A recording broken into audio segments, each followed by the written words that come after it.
Hey ladies, and welcome back. So, prebiotics, probiotics, and weight loss.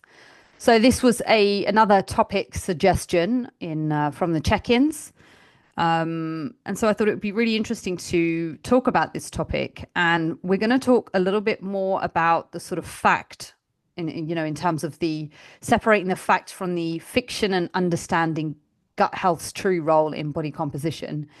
I think this is an interesting one because there's definitely in recent times there's been more talk about prebiotics and probiotics in gut health and the microbiome and again how the gut's sort of the second brain and how we um, there's a lot more interest around the gut and gut health itself. So one of the things I want to kind of clear up today is that again there are myths, right? There's myths that people, again, on social media, magazines, and influencers and stuff, they'll often misrepresent how these prebiotics and probiotics truly work. And again, people are sort of making all different claims that it's the secret to fat loss and clear skin and mental clarity. Again, there could be some truths in some of those things, but we're going to talk specifically about the weight loss. Okay. So, what we're going to cover is what prebiotics and probiotics are and what they actually do, and then the real relationship between gut health and weight management, and then working through some of those like myths and facts, cutting through the misinformation, and then working on some practical strategies that you can apply to help improve your gut health. So, what are they? So, prebiotics are non digestible fiber that feeds good bacteria and helps them thrive. So, you want to almost think of it as being like a fertilizer for your gut microbiome. And examples of prebiotic foods will be things like your vegetables, garlic, onion, leeks, asparagus, artichokes, fruits, bananas, and apples, your whole grains, legumes, nuts, and seeds. So, the prebiotic stuff again, why it matters. It's there to improve your digestion and your bowel regularities. So again, it's going to help increase your nutrient absorption. And this when this happens, so of course we're talking just about the prebiotic stuff here. And then when you get fiber, you get obviously sort of digestible and non-digestible. And when we're thinking about the gut itself as well and the microbiome, it's a center of harmony. It's almost thinking about this area that needs to have this really good balance as well when it comes to bacteria. Again, when you get really sort of bad bacteria in there, you can sort of start to experience more unsettling uh, things, some sort of maybe even some inflammatory issues. Again, maybe even some diseases that can be linked to this sort of bad bacteria. So the idea is to not eliminate bacteria, but allow good gut bacteria to thrive, right? And then when we're thinking about a good gut and we're thinking about things being well balanced, well, what's that going to do? It's going to help improve your nutrient absorption. What will nutrient absorption do? It will allow your muscles to actually recover and grow. So if we're inducing exercise to create like an inflammatory response, and we need that sort of recovery and everything. If our gut is not great, and there's an inflammatory response going on there, the body can really only focus on like certain things at a time. And instead of kind of focusing that energy to kind of help those muscles, we're now going to be focusing, on working on helping sort out what's going on with your gut and your digestion, etc. So again, if you've got better nutrient absorption, the knock-on effect will be helping your muscles recover, therefore helping them grow. And I think the most important thing to think about and to note when we are thinking about the gut and having those prebiotics and stuff and why they matter, it's going to help support your immune function by strengthening your gut bacteria.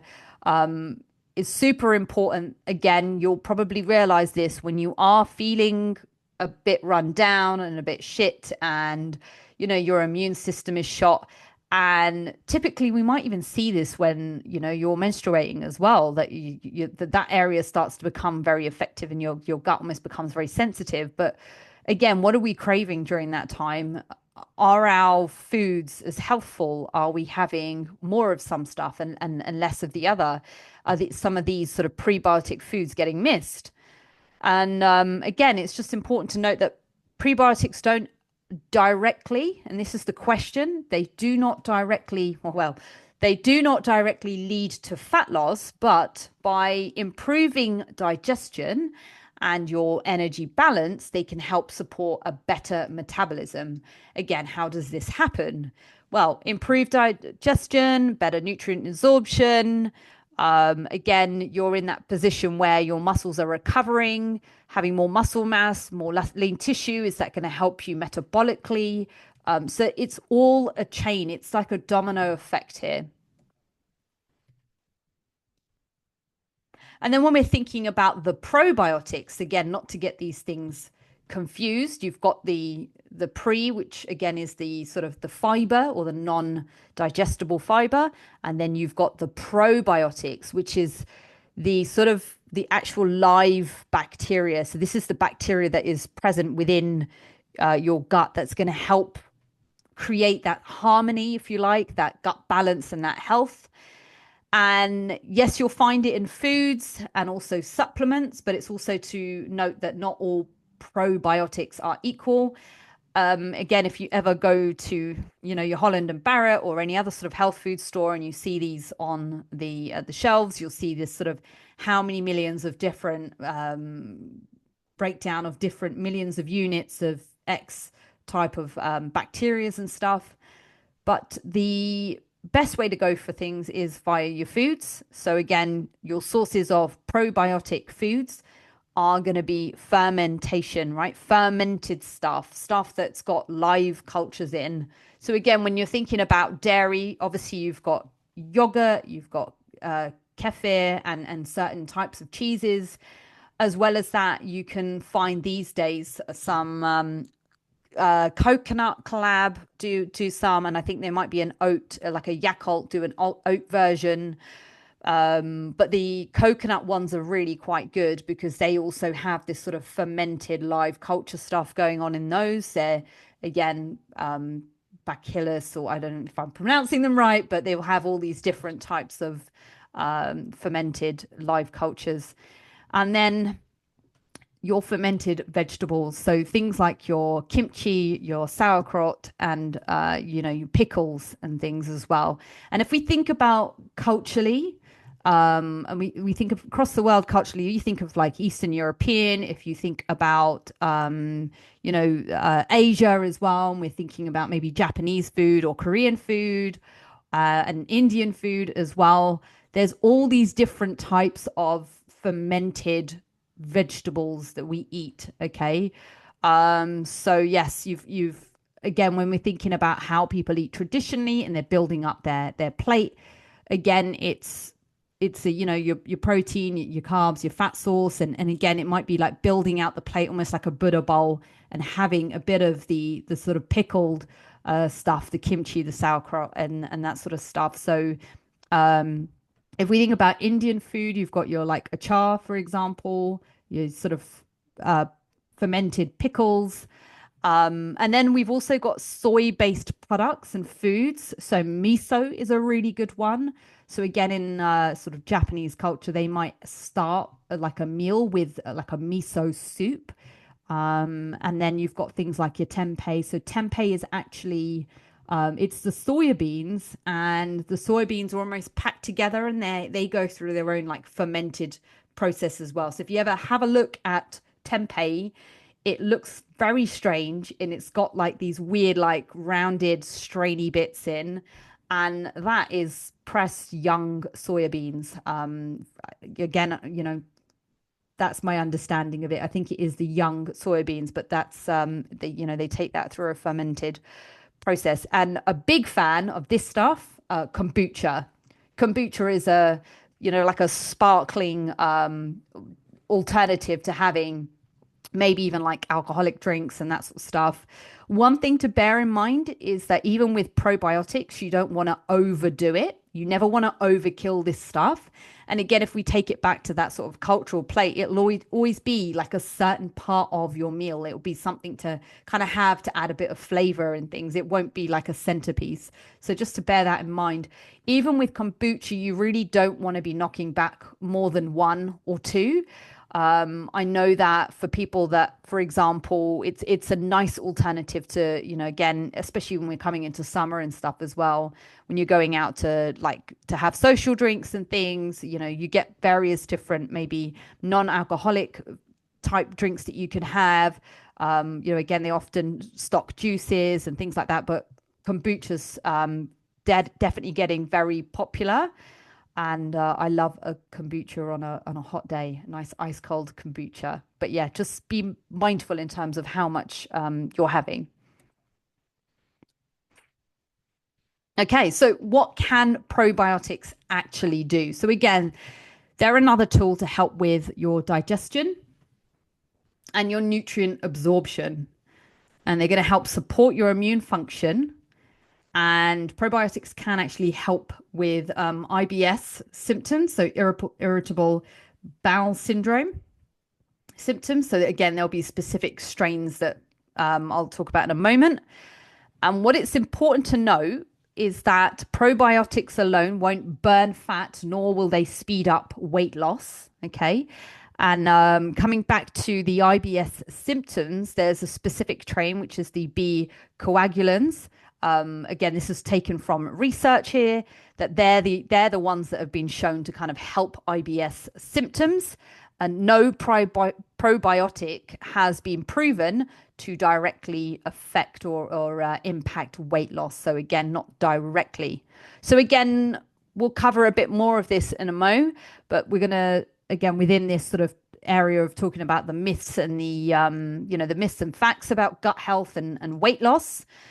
So the first thing, again, that you might have seen is someone might say to you, well, probiotics are great. They're going to help you lose weight. Well, this is false because there is no probiotic supplement that will cause weight loss on its own. So when we're thinking about the science, some gut bacteria are linked to leanness, so an individual being lean, but this is correlation and not causation. So correlation, it just means that it's kind of associated with the thing. It's not the reason why it's happening. So again, could it be that some of these individuals that were tested, it turns out they've got better gut bacteria when they are leaner individuals. Perhaps maybe their diet is a little more healthful. And it's massively important to know the key thing here, the key thing to fat loss is that calorie deficit. So gut bacteria can influence your appetite, but it's not going to override the energy balance.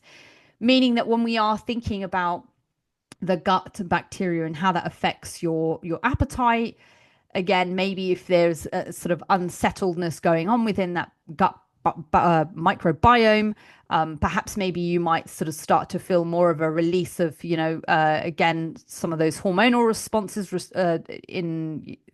those hormonal responses from appetite, satiety, and hunger.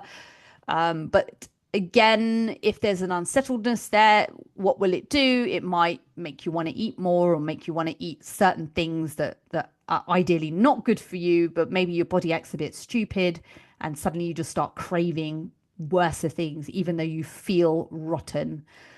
So again, going for the healthier option mentally doesn't feel nice, maybe because you are feeling unsettled. You want to have some comfort. You're hungry, but things aren't digesting well. And sometimes having that sort of more unhealthful food just feels more satisfying in some ways, but you're just going to send yourself in that cycle again of feeling rotten. So when we're thinking about studies that are done on probiotics and weight loss, these are inconclusive. And again, any effects that they're talking about are modest at best. So again, coming back to, is it just an association? Is it a correlation? And ultimately, it's not really the causation, it's a knock-on effect. It's a domino effect of all the things being well balanced there. So, bad gut health stops your weight loss. Again, false. So, poor gut health can affect, as we know, your digestion, your appetite, your inflammation, but it's not directly preventing fat loss. Okay, so again, because if the gut is poor, you can have sort of so we'll talk about the gut health being poor, so nutrient absorption is impaired. Again, muscle loss, so again, is that having an effect on, you know, your ability to metabolize these things? Are you then feeling bloated and very fatigued as a result? And again, if gut health starts to improve, you'll start to obviously improve the digestion, your energy, and your muscle retention. So that's what's going on there. But what it's important to know is that when you have poor gut health and there's an imbalance, this can cause bloating and inflammation, which can mask fat loss on the scale, but does not cause fat gain. So, what do we know about bloating and an inflammatory response? Again, you will retain more water. Are you holding on to more water as because of these things? Because things are unsettled, there's poor balance there. You know, you've got that inflammation. Is your body holding on to that water? And again, you thinking, oh, I've got a bad gut, I've put on weight, or it's not allowing me to lose weight. Well, actually, you're just holding more water. It's got nothing to do with the fat. And if we think about what's favorable in terms of body mass, we want more muscle. So, really, we need to kind of fix and ensure that the gut is feeling more happy. So, better food, more healthful foods, and again, better nutrient absorption as well. And therefore, when that's all happening, you know, you're dropping the water. And then when we are actually losing weight, we know that we're getting fat loss and it's not just sort of all linked to water. And just another note on that, when we are thinking about, yeah, when we are thinking about a sort of a situation where your gut is, you know, things are imbalanced or impaired and stuff. Again, what's that doing to things like, you know, your stress levels? What's that doing to like your sleep as well? Are these all a knock-on effect as to how you start to mentally feel? Especially when we think about gut sort of almost being called this sort of second second brain, and we're thinking about the sort of fogginess that might occur as well due to you know, the inflammation that's present. How is that feeling you making you feel mentally? Is that making you more inclined to want to eat sort of foods that are not serving you and that are making you feel yo-yo-y, sort of yo-yo effect of feeling crap again, and then the cycle continues. So we're going to talk about my client, Emily. So Emily was actually a client of mine. And when she was with me, she sort of joined on board because she was having a lot of gut issues. And she thought that these were linked to the reason why she wasn't losing weight. So Emily ran, or still does, run her own business. And through this business, there's a lot of entertaining happening. There's lots of food tasters.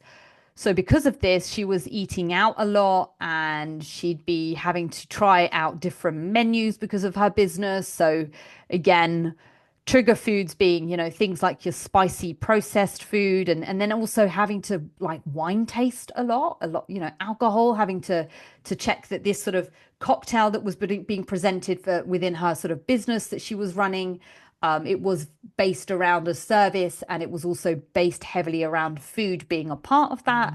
Again, with the alcohol, you know, sometimes it'd be like gins and, you know, again, different wines. And so it's really sort of, that's where she was at the time. And then because of the industry that she is in, she would just have these random off the cuff wild nights out, again, that were undoing her progress. And then she was feeling worse causing more bloating, and then of course the water retention. And she just thought that she was gaining weight, but it turns out it was actually the fact she was retaining water and feeling inflamed.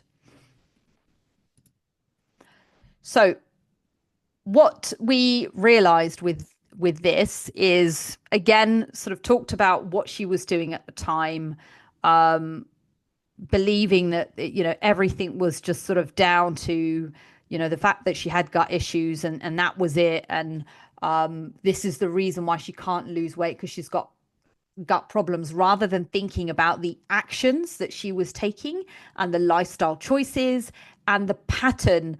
You can already see this now that it's written down in front of you. Like, it's the pattern of the stuff that she was doing, but she didn't believe that those were the reasons. They were just things that happened, right?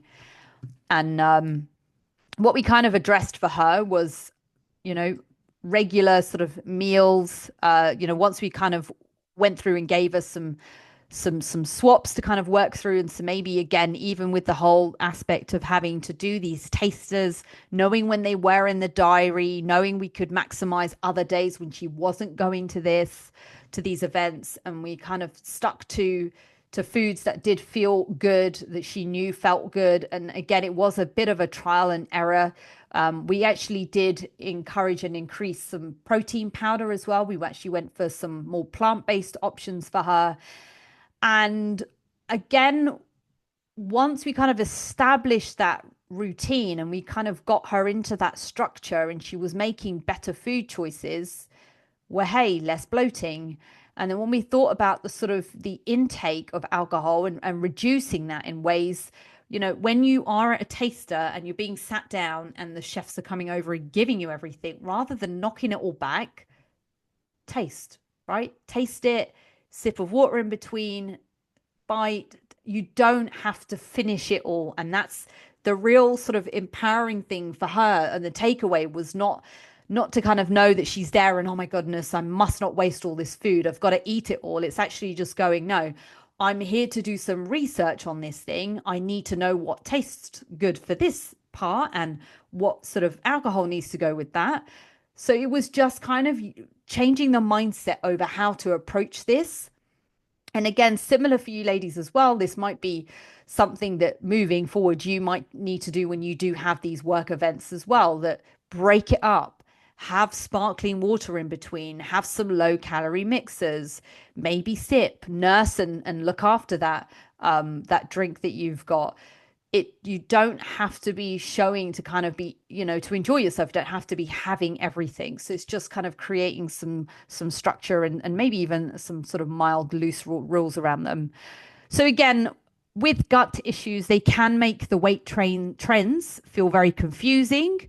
But again, we do look at kind of fixing how that gut is feeling and that's sort of better and everything, and that's more balanced and more happy and more harmonious.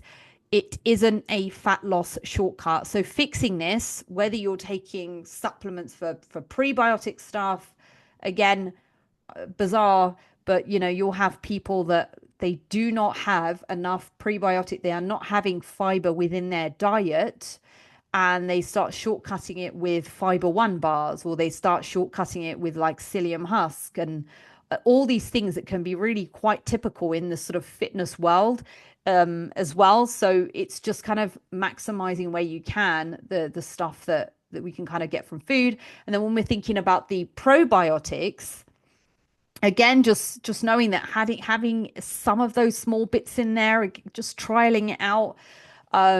We want to have that sort of more balanced space for you, for your gut, and just knowing again that it's not the thing that's equaling, now that it's fixed, it's fat loss. This is what I was going to mention. If anything, once your gut is healthier, you're likely to gain more weight and see an increase on the scales. And reason being is, if you've got better nutrient absorption, it means that the calories that you are having are being absorbed and you're actually doing better. And again, it's often why you might see where, again, if you are eating loads, but you're going to the bathroom loads and you're not really taking things down, that actually maybe there's another side of this or a flip side that actually you could be losing a lot of weight because you've got poor nutrient absorption. So it's just really to kind of bear in mind that things kind of like swing in roundabouts, in that it's one doesn't X doesn't equal Y or whatever. It's kind of thinking about that balance. We've got to get that right. So, practical strategies for actually getting a healthy gut. So, no magic pills, unfortunately. Sorry to let you down. I'm not going to tell you like the best top supplements for this. Eat more prebiotic foods, more prebiotic foods, and we can kind of go back to this to kind of revisit. Again, we're thinking about our vegetables, our sort of garlic, onions, leeks, asparagus, apples and bananas, your whole grain stuff, your oats, your barley, your wheat bran, your lentils, your chickpeas, your flax seeds, your chia seeds. So yeah, and then when we're thinking about the probiotics from food, it's looking at that fermented stuff. Again, don't hammer either side and go, right, I've got to go and get as much as possible. You've got to be really gradual with this process. And even when it comes to fiber, and we are increasing fiber, and again, I'll say this, you need to make sure that you are consuming lots of water as well.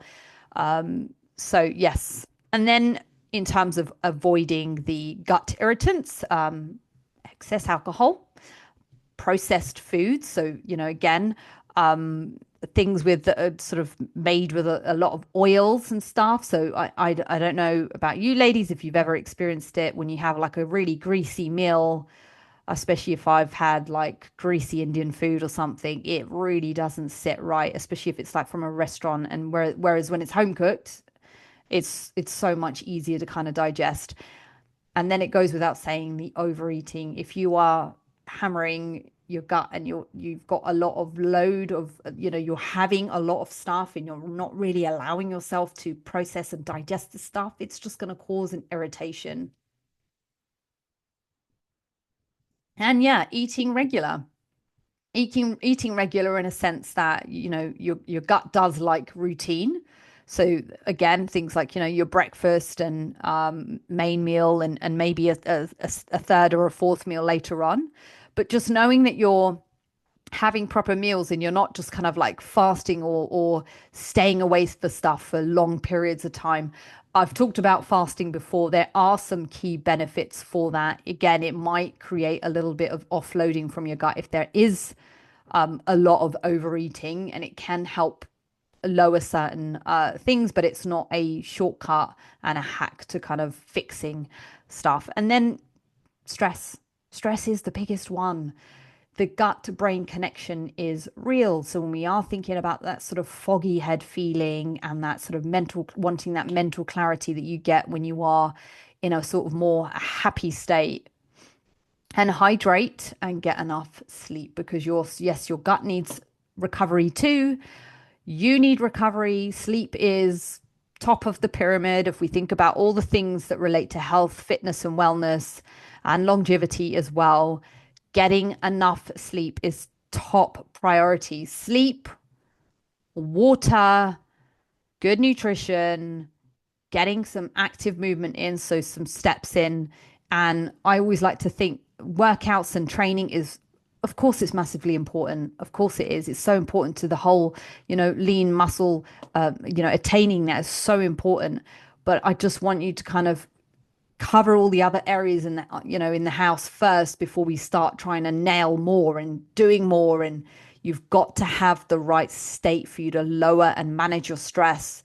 You've got to have adequate sleep, that it's not going to start messing up the hormonal responses when it comes to hunger and satiety. So it's super important. And again, when it comes to sort of fad gut health trends, like, microbiome testing and extreme elimination diets, they can be unnecessary for most people. You want to focus on sustainable habits. If that is a route that you want to go down, maybe have a chat with your doctor about it, but don't get kind of conned and forced into to doing these things that are necessary if you haven't ticked off all the other boxes. And it's not to say that there isn't a deeper issue going on, but it's always best to tackle the basics first and then get more intricate and more confusing later. Otherwise, it's just going to be a mess. Okay.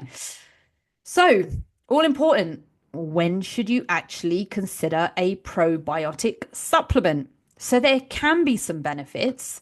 If you do have IBS symptoms, you could choose the strain, the B coagulans. If you have been on antibiotics recently, because that can obviously disrupt and affect things within your microbiome as well. And again, if you travel frequently and you experience gut issues abroad, again, what's that from? The type of foods that's available, the way it's cooked, maybe even the water as well, maybe the stress that happens from traveling. Again, if you're having those issues, it's just all about creating that nice harmony within your body. And so maybe there could be some benefits to having a probiotic in those circumstances. A probiotic, however, is not necessary if you think it's going to help weight loss, because it won't. Weight loss is the thing, excuse me, the thing that happens after. Okay. It's not directly linked. If your digestion is working pretty well already, you're able to go to the loo, you're not going massively frequently and you're not going none at all, and your stools look pretty good, they look pretty normal. If there's other stuff going on, then maybe, again, it needs further exploring. But if you're going to the toilet and everything feels fine, you're okay, right? And you're digesting your food and you're not having, gosh, we could really get really disgusting and intricate with this, but if your poo looks good, you're all right. Okay. And if you don't actually have gut issues, then having a fail safe of, I just need to have a probiotic just in case, it's just not needed. Okay.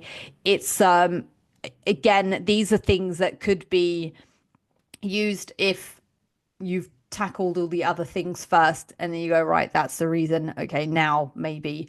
But as I'll always say, it's always important to kind of really truly have these conversations, and then find out what's the deeper root or cause, and if this needs to be the next thing that to opt for or tackle. So yes, your gut health supports weight management, but it doesn't cause fat loss. So I think we've kind of established that you could either be you could be heavier as a result of gut issues, or you could be lighter as a result of gut issues, depending on if you are experiencing bloating and inflammation, or I'm going to be rude, if you're shitting your guts. If that's literally happening and nothing is staying in, then of course you're going to not be having, of course you're going to be sort of losing weight in that respect. But yes, fixing gut issues may improve your digestion, reduce your bloating, and help with muscle retention. That is our superpower. That's the powerhouse of everything that we do. We need to have that muscle retention, that lean muscle mass. So focus on your whole food sources first, of your prebiotics options and your probiotic options before you start heading down the supplement route. There is no one size fits all when it comes to probiotics. So you need to choose based on your very specific gut need. And just a reminder, bloating does not equal fat gain. So again, this is why the scales are handy. They're great to look at trends, but they are not the reason, or they do not equal fat gain. So water has a lot to answer for. But ladies, thank you for listening and joining in. Shoot me a message after this if you want to kind of talk about this in a little bit more detail. And see you here next time.